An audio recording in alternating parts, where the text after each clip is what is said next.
Hello, hello, hello, everyone. Welcome back to another video. All right, let's see what we got for you right now. If you like Eastern European brands that are not really showing off their lack of equipment or the lack of safety, because they're not really the underdog no more. Well, this is one of those brands that really came up a long way and picked up their name. And what we are talking about right now is Dacia. But what we have in front of us right now, it's a 143 scale Dacia Sandero Stepway. And this is a 2021 model. Now, this little Dacia, obviously, as you're familiar with the brand, it's always been connected with Renault, but now it's more than ever. They're owned by Renault, if I'm not mistaken, which I'm sure not. It's basically um, it's a car produced and marketed jointly with the French manufacturer Renault. And this is currently the third generation of the Sandero. You had the first generation came out in 2008. The second one came out in 2012. And this is the one that came out in 2020. And it's still running till today's date. But they did a refresher. They did a refresher, if I'm not mistaken, in 2022. Now, this model right here, let's get some information. Now, the Sandero is the third generation model. And like I said, it was presented back in September 7, 2020. By the way, in 2022, like I mentioned before, in June of 2022, they did a bit of refresher on the front end specifically, but not big, nothing super big. Mostly like the grill, probably, but nothing big. Nothing, like I said, nothing that you will like, oh my God, it's a total different car. No, no, no. Now, the Stepway, so you know a little bit more what it is. It's the crossover look version of it, the Sandero. So it gives a little bit more of the roughness look that some people like to see in their cars. But this one, you can see, even has a sunroof, has alloy wheels. It's a basically probably a nicely equipped car. And most likely is not the most expensive. It's probably on the other side. It'll probably be one of the cheaper brands. I'm thinking always Skoda, like Skoda. No, sorry, Skoda and Dacia are always like the lower end of the brands left from East Europe that now are owned or connected to a Western Europe brand. And this is actually one of them.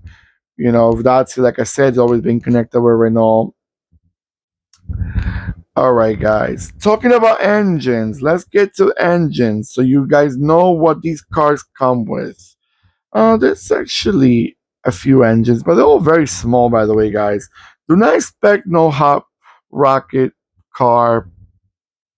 It has the potential, yeah, because it looks like a real, it could be a nice hatchback, but it's not so far. So you have a 1.0. Uh, yeah, so far 1.0 is basically the whole model's existence. I'm trying to find the right word. I was just thinking exactly, and then I got sidetracked a little bit. You looking at the car, I'm looking because sometimes I'd be looking at these cars like I'm a viewer myself, and I am actually because I enjoy them. I love how 143 scale has gotten so far and making all these cars that we some people may not care, some people may love because it remembers them back their younger years. Okay. Now, let's get to the engine part. 1 second.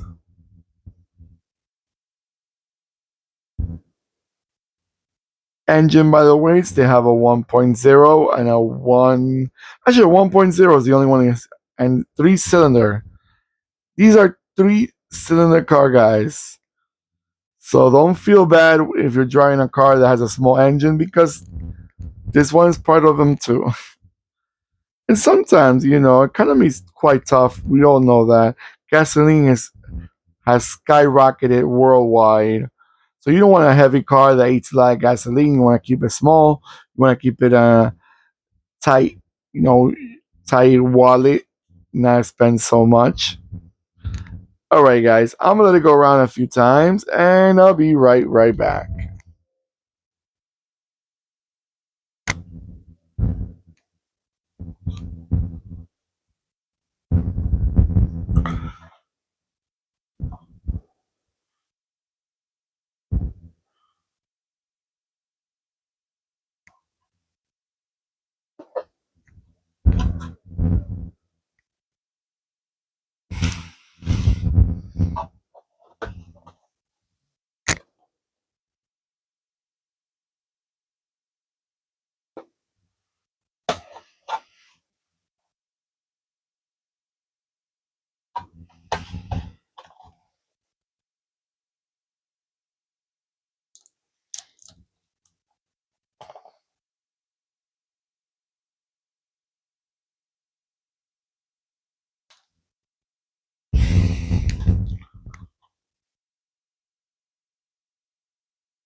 All right, guys. So, what do you guys think about these Romanian forward slash French cars? You think they went a long way? They got very attractive. Even though if we think back in the days, they were an attractive model. They were a duplicate of a Renault 12, or back in the when they just started, they were a duplicate of the Renault 20. So these cars were modern. It's just not they're not selling them no more now. I mean, this model is actually still being sold. What am I talking about? But it's a good car. It's a good car. Renaults are okay. They're not the best brand, but they're okay. I wish actually they sold Renaults in North America. I know they sell in Mexico. Not fully sure about Renault, but I know they sell Peugeot. And I've seen them in pictures, but I'm not fully sure about Renault in the rest of in the rest of North America. I know they don't sell them in USA. Canada sometimes surprises me. I gotta mention. Sometimes I see models, I read models that I never thought they were sold in Canada, and actually they were for a moment. Like example, the Nissan Micra or March, however you call it. I never knew that car was actually sold in back in the days in Canada and not in the United States. That's just one of many other brand. Every other model. All right, guys, take away, and I'm gone. No, I want to thank you so much for following me. Thank you for subscribing, commenting below. Let me know again if you like these models. Have you ever seen them on the road? Do they sell them in your country? All right, and take care of yourselves more than ever. Now I'm gonna take away. One, two, three. Now, take care, guys. Goodbye.